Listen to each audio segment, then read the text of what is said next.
Tudo bem, pessoal? Estamos de volta com o nosso podcast Bloco de Eliomar. Hoje temos um convidado bem especial para você. Ele entende de números, mas também, claro, de sociedade, cidadania e de como economizar para o Estado para investir a favor da gente, cidadão. Mas ele é o secretário Cialdini, do Planejamento do Estado do Ceará. Mas o André Capiberibe é quem fala, né, André? Diga lá. Isso mesmo, secretário de Planejamento e Gestão do Governo do Estado, foi secretário de Finanças do município de Fortaleza, na gestão da ex-prefeita Luiziane Lins, passando por municípios grandes, mais 4 cidades do interior do estado, inclusive Caucaia. O secretário Alexandre Cialdini, que também tem uma ligação com a comunicação, filho do Guajará Cialdini, um homem de rádio. Quem é apaixonado por rádio como você, Eliomar, como eu, e que começamos ali novinhos no jornalismo, no rádio. O Guajará Cialdini é uma legenda na radiofonia cearense e seu amigo, né? Foi seu amigo. Conheci o Guajará muito na Rádio Arapuru, que eu estava começando a minha vida. Eu sou novinho, viu? Mas eu pergunto, secretário, tudo bem, planejar para uma cidade, uma capital, é uma coisa. E planejar para um estado como o Ceará, que ainda tem muita dificuldade, ainda tem a pobreza, como é que é isso? Bom, primeiro, André, boa tarde. Boa tarde, Eliomar, boa tarde. Obrigado pelo convite, essa oportunidade que vocês estão nos dando aqui de a gente fazer esse diálogo, né? E esse diálogo é sempre importante porque o papel da ação planejada, ela é necessariamente causa e consequência do diálogo que a gente tem com a sociedade, né? Então, essa é a abertura que os estados, que os governos precisam fazer para aprimorar o planejamento. E, nesse sentido, Eliomar, a sua pergunta é muito importante. Há uma dimensão diferenciada, porque planejar para o estado é planejar incluindo também os municípios. Então, por isso que a gente defende, na nossa trajetória, uma governança interfederativa. Ou seja, o planejar para o estado é um planejar inclusivista. É um planejar que a gente tem que pensar as 14 regiões de planejamento, os 184 municípios, com as suas heterogeneidades, com as suas especificidades, com as suas capacidades econômicas, sociais, culturais diferenciadas. Então, assim, o planejar para o Estado é incluir também os municípios nesse processo. Nesse processo todo, o senhor, como é que avalia hoje o governo humano? E a perspectiva dele dentro desse planejamento, ele está priorizando que áreas hoje mesmo no planejamento? Olha, o grande programa do governador Elmano é o programa de combate à fome, né? Então, esse programa, inclusive, a gente teve a oportunidade agora, André e Eliomar, recentemente, de apresentarmos ao Ministério do Planejamento, né? O Ministério do Planejamento está construindo um plano estratégico chamado Brasil 2050, aliás, tem um nome semelhante ao nosso Ceará 2050. Né? E nós tivemos a oportunidade de fazer um grande diálogo com o Ministério do Planejamento, colocando esse programa na pauta também do Ministério do Planejamento. E por que desse programa? Esse programa não é só um programa de entregar a marmita, de estimular a cozinha local, é também isso, mas também um programa de inclusão da economia local, da economia doméstica, né? A partir do momento do estímulo à compra de produtos locais, a partir do momento da relação de emprego e renda que o programa gera. Ou seja, o grande programa do governador Elmano realmente é o programa de combate à fome. Todavia, diante desse arcabouço que a gente tem de possibilidades, o grande programa também está dentro da área de desenvolvimento econômico. E por quê? E aí essa percepção que o governo tem tido com a nossa colaboração, com a nossa contribuição, é fazer com que o estado do Ceará, André Sim. e Eliomar, seja um estado com enorme potencial diante da nova geopolítica estabelecida. Ou seja, a nossa fronteira que nos propicia essa vantagem competitiva de dialogarmos territorialmente mais facilmente com a Comunidade Econômica Europeia, com os produtos halal, que são produzidos pelo mercado árabe, com os BRICS, principalmente através de Índia, Rússia e China. E eu faria um destaque especial à Índia, que é o país hoje mais populoso do mundo, certo, e que vem a reboque também da China. Então, assim, é mostrar também que o Estado do Ceará tem essa capacidade, né?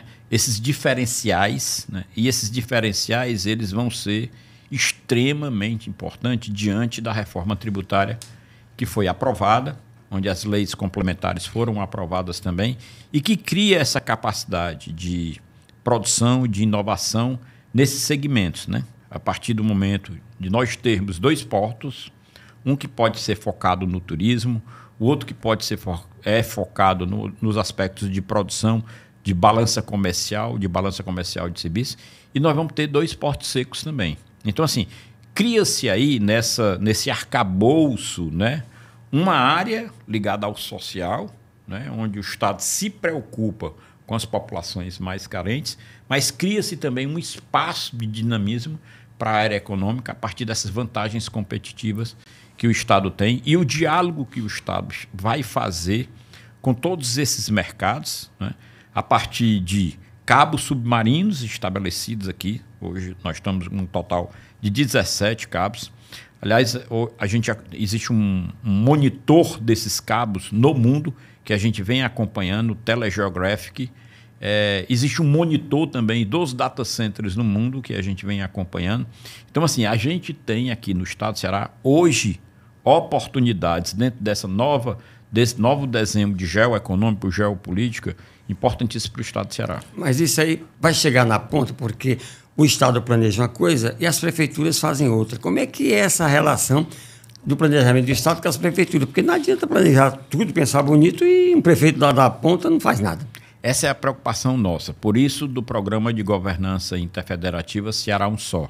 Exatamente para a gente começar esse processo de orientação, de formação, de dizer para eles também e estimulá-los a que eles entendam que a governança e a gestão favorece técnica e politicamente ao município, né? Então isso é importante. Não existe essa dissociação, né? A gente tem essa compreensão dentro da administração pública que a convergência técnica e a política elas têm que caminhar juntos. E aí o programa vem a esse encontro, Eliomar. Ou seja, quanto mais informado o prefeito tiver, quanto mais o secretário de Finanças, de Planejamento, de Administração tiverem, melhor para o município. Ou seja, eles vão saber conduzir melhor as políticas públicas de seguridade social, de tributação local, né, de tecnologia da informação, de informação de verbas do Orçamento Geral da União. Nós vamos, inclusive, orientar isso, André e Eliomar, ou seja, a gente vai aos municípios e a gente vai apresentar um BI mostrando para eles onde é que existem recursos da dotação orçamentária no Orçamento Geral da União para que o município não fique só dependente de FPM ou da cota parte de ICMS. Ou seja, a construção de um processo de gestão e governança traz frutos técnicos e políticos para o município. Já começou isso, né? Já começou, exatamente. A gente já começou esse trabalho, logo que nós assumimos, a gente começou um programa de formação, de capacitação, com todos os secretários de Planejamento e Finanças. Nós já estamos no 4º, né, digamos assim, quadrante desse programa de treinamento, inclusive já com livros editados, com manuais editados. E a gente agora vai em loco, né, porque a gente estava fazendo esse programa em Fortaleza, na sede da CEPLAG. Agora a gente vai se deslocar para os municípios, porque também tem um lado aí, pessoal, muito interessante, que é também recepcionar boas práticas. A gente acredita que a gente encontrará algumas boas práticas que podem ser disseminadas entre os municípios. E nós, evidentemente, iremos aprender com elas. Secretário, o senhor fez um desenho fabuloso, né? Uma parceria com a China, principalmente, e com a Índia, principalmente pelo porto do Pecém, né? E tem uma nova rota da seda, né? Uma nova rota da seda. Tem o hub no aeroporto internacional que temos em Fortaleza, da Fraport. Tem essa divisa C, que é no Sertão Central, né, secretário? Isso. É no Sertão Central. Mas fora tudo, dentro de todo esse planejamento estratégico, tem como o Ceará avançar e deixar de ser um estado principalmente só de turismo e de serviços, e a gente trazer da China, da Índia, da Europa, não só produto barato, principalmente da China, e também tecnologia? Olha, eu acho que é isso que o governador está fazendo, certo? A visita dele agora na China é exatamente para que a gente possa atrair um programa de industrialização, né? Obviamente com foco em alta tecnologia, que a gente possa também recepcionar a nossa mão de obra aqui qualificada, né? Que é treinada e capacitada pelos Centex, pelos IFCS, pelas próprias universidades que a gente tem. Então, esse é o caminho que o governador está fazendo. O outro aspecto aí, André, que é importante na sua pergunta, o Centec nos apresentou um trabalho agora fenomenal, Eliomar. Eles construíram 35 arranjos produtivos locais. Esses APLs, que a gente chama na literatura econômica, são baseados numa metodologia que você identifica o coeficiente locacional produtivo. Esse coeficiente locacional indica que aquela rede ela tem fluxo, tem atividade econômica, tem potencial, né? E isso vem ao encontro também de você reanimar um processo de industrialização aí, André, para que essas empresas não precisem sair daqui. Porque a reforma tributária ela está dizendo assim, olha, não vai ter mais facilidades de incentivos fiscais. Esse é o problema. Os que os estados precisam apresentar é o incentivo real. E onde é que está o incentivo real? Na logística, na mobilidade, na qualificação da mão de obra, não é? Na qualificação da saúde. Então, André, nós vamos ter que entrar em áreas que são importantíssimas e que o mundo hoje está consumindo. Vou dar um exemplo. Existe um grande projeto na área de saúde no Eusébio, que a gente trabalhou lá, ancorado pela Fiocruz. Fiocruz, é. Certo? Lá tem duas grandes fábricas, o braço privado da Fiocruz, que é a Biomanguinhos, e a de vacina, produzindo, e uma fábrica de mosquito, onde o estado do Ceará vai ser produtor de mosquito que vai combater as arboviroses. Existe um outro projeto importantíssimo, e aí eu dou um destaque muito especial, porque ele dialoga com a Fiocruz. É o projeto que foi conduzido em parte pelo Estado, depois agora com a Universidade Federal do Ceará, através do reitor Custódio, que é o Porangabuçu, né? É o Distrito de Saúde Porangabuçu. Essa área de setor saúde é uma área ultra estratégica, André, que a gente precisa entrar e a gente tem essa oportunidade de entrar, né, com os municípios. Por quê? Porque é a segunda maior indústria do mundo. A primeira, infelizmente, é a da guerra. A segunda é saúde. Então, nós temos aí um potencial magnífico de produção. E esse projeto de Porangabuçu, ele já ganha com os setores de vantagem competitiva. Nós temos lá a Universidade Federal do Ceará, com a Faculdade de Medicina, com a Faculdade de Farmácia, com a Faculdade de Enfermagem, Odontologia, tudo naquele hospital vai ter o outro. Exatamente, vai ter o outro hospital. Então, aquele espaço é um grande cluster, né? E esse cluster de saúde, ele está sendo trabalhado num master plan, num planejamento estratégico, para que a gente possa ressignificar toda aquela área e possa fazer daquela região também um grande centro de produção científica, onde se pode atrair grandes empresas, onde se pode também reestruturar aquelas áreas urbanas.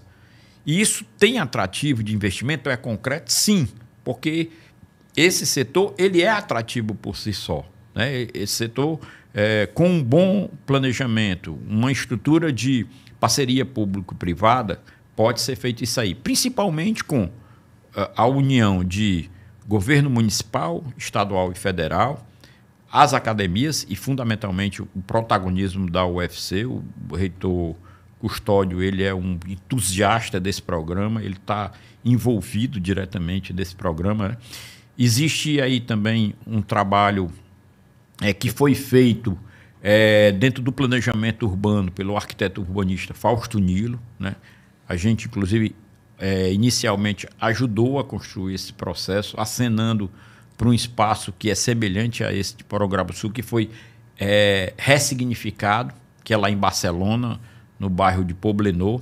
Eles fizeram esse trabalho e criaram uma estrutura de clusterização, onde você tem uma entidade que se chama Barcelona Activa, onde essa entidade ela não só identifica quais são os locais para que uma startup seja inclusa, mas se, por exemplo, o Alexandre Cialdini é um especialista em finanças públicas, mas ele vai querer montar uma indústria aeroespacial. Se ele não entende nada disso, ele tem que ser desmistificado dessa sua ideia, né? Então, a agência lá serve para isso, ou seja, eles mapeiam as áreas, tem estudos sobre os efeitos dos arranjos produtivos dessas cadeias, e aí a ideia tanto do centro do Distrito de Saúde do Eusébio como de Porongabuçu, eles vão ao encontro dessa linha de atuação. Isso tudo não pode ir por água abaixo, por questão política, não? Briga entre partido, que aqui no Ceará, o cearense adora, e em qualquer estado um partido briga, chega, desmonta tudo que o outro fez e... Como é que fica isso na prática? Eu acho que a gente tem tido uma certa felicidade, onde as interferências... Basta ver a nossa trajetória de equilíbrio fiscal. E aí eu falo dessa trajetória de 34 anos, 35 anos atrás. De certa forma, há 35 anos, a gente vem mantendo uma linha de condução. E essa linha de condução, ela está exatamente numa ação planejada e no equilíbrio fiscal, né?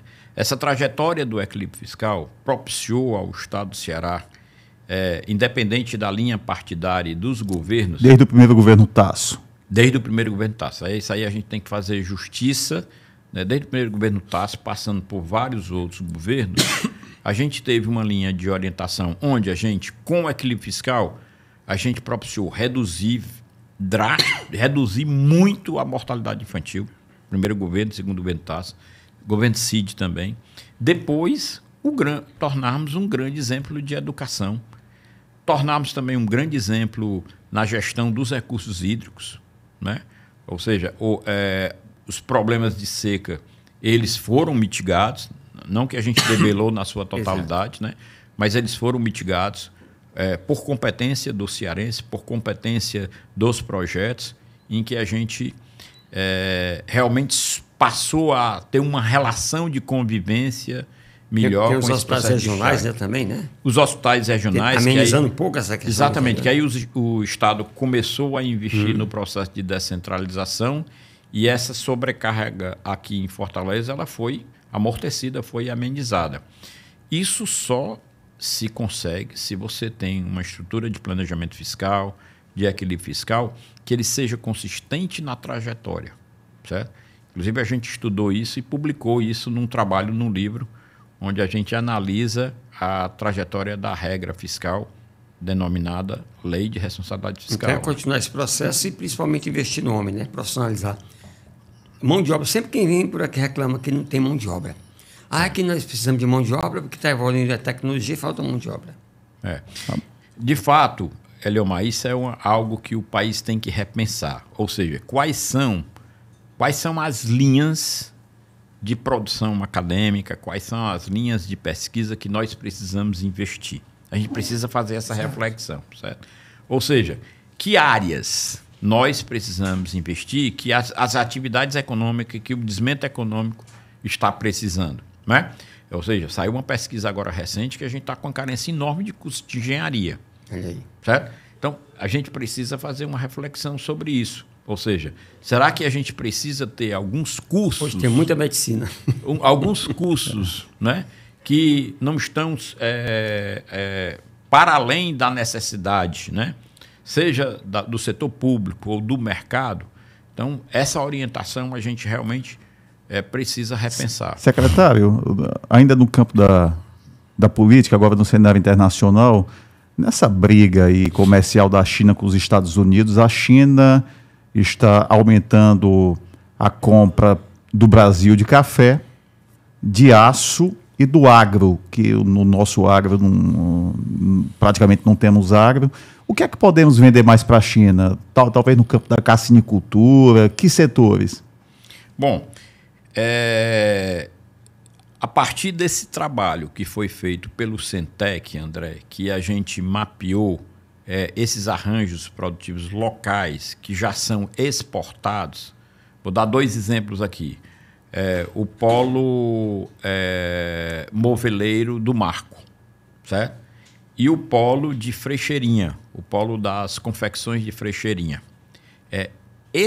Essas 2 áreas que foram mapeadas por esse trabalho, eles podem chegar a atingir esses mercados.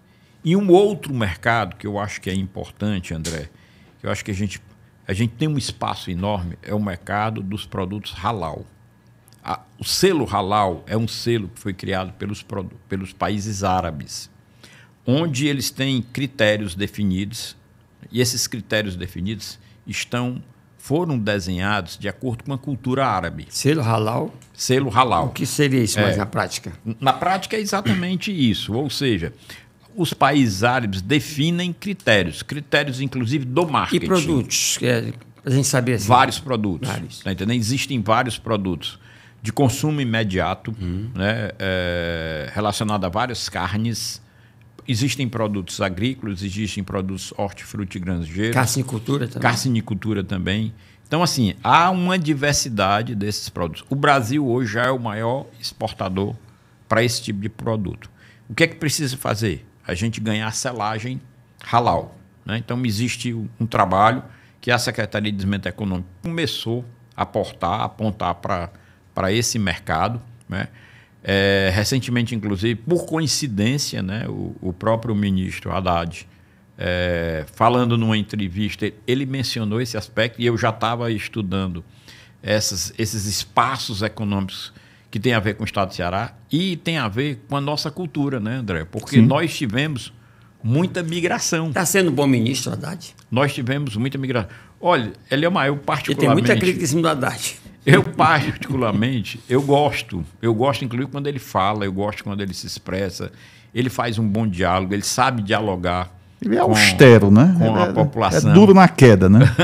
Ele sabe ter um diálogo no campo, inclusive, da educação fiscal, da cidadania. Ele traz uma explicação didática. Quem tiver a oportunidade de ver e de pesquisar as entrevistas do Haddad, ele é muito claro, ele é muito preciso, entendeu? No que ele fala, inclusive nas explicações que ele deu do processo de isenção, do projeto de isenção do imposto de renda, né, para aquelas categorias que ganham até R$5.000, e o processo também de incremento de tributação nos super ricos é extremamente, digamos assim, crível. Você sente confiança e, obviamente, como a gente acompanha esses dados, esses números, né, a gente tem a perfeita convicção que esse caminho é um caminho de correção. Afora a formação do próprio Haddad, que faz com que ele tenha esse diálogo. Mas... Ele tem formação em Direito, depois fez o mestrado em sociólogo Economia, também. Depois fez o doutorado em... Então, ele tem uma formação multidimensional. Não está revertendo popularidade para o Lula, né? O Lula está sofrendo, não? As pesquisas apontando, o mercado não está gostando. Como é que você vê esse cenário? O mercado, às vezes, não gosta mesmo, não, viu, Eliomar? Porque, assim, a gente vive numa sociedade tão desigual, né? Exato. E aí a gente precisa, inclusive, sempre comunicar isso, né? Uma sociedade desigual onde a gente teve uma estrutura tributária que reanimou e animou tanto essa desigualdade, né? Quer dizer, a nossa estrutura tributária, que estava aí há mais de 30 anos, bem mais de 30 anos, praticamente desde 1966, com o Código Tributário, que ele não foi sendo modificado, ele não foi sendo remodelado, e nós passamos esse tempo todinho para fazer uma reforma em que 144 países já fizeram, né? Nós demoramos demais, mas aí foi esse governo que teve coragem de fazer, né? Entretanto, as coisas no Brasil, pela heterogeneidade, elas são mais lentas, né? Então tem um tempo aí, porque se não houver também esse tempo de transição, de aprimoramento, você pode ter riscos de ter muita decisão jurídica contra. Então, para evitar esse processo, né, é que tem-se um pouco de alargamento desse tempo para a implementação. Secretário, e o projeto Caravana Ceará? Pronto, o projeto Caravana Ceará Um Só é um projeto do governo do Estado, é um projeto que a gente está trabalhando junto com a Universidade Federal do Ceará. Esse projeto é todo construído com a UFC e com a participação também das universidades estaduais. A ideia, André, é que a gente leve para os municípios do ponto de vista local, do ponto de vista o processo daquilo que o Estado, daquilo que gerou esse equilíbrio fiscal no Estado. A ideia é a gente dialogar com os prefeitos e com os gestores, dizendo, olha, o caminho é esse. Certo? Você tem caminhos aqui que você precisa aprimorar. Aquilo que a gente falou sobre reforma tributária, é preciso que os municípios adotem algumas premissas. Do ponto de vista da seguridade social, da previdência, é preciso também que os municípios caminhem nessa direção. Ou seja, deixando para eles a fórmula, deixando para eles o que é concreto, mostrando para eles que isso gera uma materialidade importante. Agora, a definição é dos municípios, certo? Respeitando aí o modelo federativo. Então, a caravana é nesse sentido. E também, André, a gente vai poder catalogar tudo o que a gente evidenciou dentro desses municípios e produzir um material que a gente vai depois disseminar para todos eles. Ou seja, é um compartilhamento e cooperação. O grande lance da caravana Ceará Um Só é que a gente chegue nesse ideal. O que é que a gente quer? Que as políticas públicas sejam políticas públicas de interesses comuns. Né? Um cearense seja da mesma forma atendida num município e outro, que ele não tenha divergências, distorções nesse processo de atendimento. É a construção desse ideal. Né? E, obviamente, a gente tem que passar por onde? Pela governança. Né? Se os gestores públicos locais trabalharem princípios básicos de governança, na tributação, na tecnologia, na racionalidade do gasto público e na previdência, é um grande caminho que os prefeitos podem adotar. Baseado onde, André? Na experiência de mais de 30 anos do Estado do Ceará. E a previdência é um problema mesmo, um abacaxi grande, secretário, para os municípios? Para o Brasil, para os estados e municípios? Olha, a Previdência, a Seguridade Social, ela tem demonstrado no mundo que ela precisa se fazer correções de tempos em tempos. A gente não precisa deixar largar muito tempo. Por quê? Porque a demografia demonstrou isso. A nossa expectativa de vida aumenta, né? A taxa de natalidade diminui. Hoje estamos no limite no Estado? Hoje, o Tesouro cobre, como todos os estados brasileiros, o Tesouro banca a Seguridade Social, a Previdência. Aquilo que é arrecadado dos servidores não consegue cobrir, então o Tesouro banca anualmente. O que a gente tem que fazer é amortecer esse desencaixe, né, do Tesouro. Ou seja, a desoneração do Tesouro, isso tem que ser amortecido. E essas revisões, elas precisam acontecer num curto prazo. Né? Os municípios também precisam fazer as suas reformas. E a primeira delas, a mais importante, é que a gente chama de segregação de massa. Ou seja, os novos entrantes do serviço público municipal, eles precisam entrar pela nova lei, vinculados ao teto da Previdência do INSS. Né? Para que ele vá reduzindo o déficit atuarial. Foi o que o Estado fez em 2018 e 2019, na época do governo Camilo. Né? A gente propiciou 2 reformas que deu, né, um fôlego ao Estado do Ceará, porque nós tínhamos um déficit previdenciário e atuarial bastante alargado. Né? E isso é o Tesouro que banca, é o contribuinte que banca. Então, reformas de previdência, elas precisam ter um tempo de melhora, de aperfeiçoamento, de maturação em curto prazo. Por quê? Porque a demografia aponta isso. Chegou a hora do cafezinho, meu irmão. Pois é, um cafezinho agora. A gente pergunta para quem só serviria um cafezinho gostoso hoje, secretário. Olhe, eu vou ser aqui muito familiar. Certo. Minha mãe, Ana Júlia, que faz um pudim maravilhoso. Olha estava olhando aqui. Tá aí, tem um pudim para o senhor. Ela estava olhando aqui, eu me lembrei dela. E hoje, Eliomar, por coincidência, minha avó, se estivesse viva também, eu acho que ela faria parte da mesa do cafezinho, certo? Alaide de Lima Sobreira. Iria inspirar o papaizão seu, né? Da Guajará-Sardinha, sim, né? Com certeza, com certeza. Qual seria a placa de carro que o Guajará diria para elas hoje, hein? Porque ele era colecionador de frases, carro de caminhão, placa de caminhão. Lembra de alguma deles, não? De adágios. Outro dia, meu amigo Augustino Chaves, juiz federal, ele citou uma interessantíssima.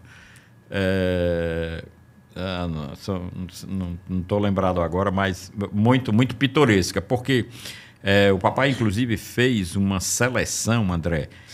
Ele criou uma tipologia. Então, aquelas que eram burlescas, as que eram mais populares, as que eram mais metafóricas. Então, ele criou uma tipologia para essas frases de caminhão. E a gente não vê mais hoje, né, Leomar? Não tem mais. Não tem mais, é impressionante. Eu só aproveitando o seu cafezinho, o Estado hoje a gente pode usar uma placa caminhão, enverga, mas não quebra? Olha, não, eu acho que não. Eu acho que não. Eu acho que está bem melhor. Né? É melhor? Eu acho que a gente está mais para uma rigidez flexibilizada, certo? Rigidez flexibilizada. E aí, Eliomar, essa sua frase me lembrou o economista Joseph Stiglitz, que ele dizia o seguinte, olha, a grande desafio dos gestores públicos é manter a economia em equilíbrio dinâmico. E essa frase é muito interessante, né? Ou seja, é quase um enverga, mas não quebra, mas é no seguinte sentido. Em momentos você pode ter déficit, em momentos você pode ter superávit. Há necessidade de ter déficit em alguns momentos para que o Estado banque algumas das situações numa crise exógena como foi a da Covid, né? O Estado teve que entrar fortemente. Mas em momentos de bonança, você precisa manter o superávit para que você possa arcar futuramente com algumas dessas crises. Então, eu diria o seguinte, equilíbrio dinâmico. E o cafezinho gostoso? O cafezinho café amargo. Café amargo. Não serviria café para quem, secretário, hoje? Rapaz, eu acho que eu não serviria café para um protótipo da fome, certo? Eu acho que a gente tem que trabalhar muito enquanto servidores públicos. Nosso grande propósito, né? Hoje a gente teve a oportunidade de trabalhar uma palestra muito interessante lá na CEPLAG, com os servidores e com a participação de uma colega nossa lá da Cefaz, a Germana Belchior, em que ela está estudando o propósito público. Então, o propósito público nosso é exatamente a gente poder combater com toda a nossa expertise, a nossa capacidade de inovar, de ressignificar, de criar meios para melhorar a governança e a gente possa combater a fome no estado do Ceará. Exato. Como diria alguns, a fome é coisa do cão, rapaz. Sai para lá, né? A gente agradece, secretário Cialdini, né? Agradecemos, sim. E convidando a você para dar uma likezinha e balançar o sininho. E compartilhar. Até a próxima. Compartilha. Até a próxima, hein?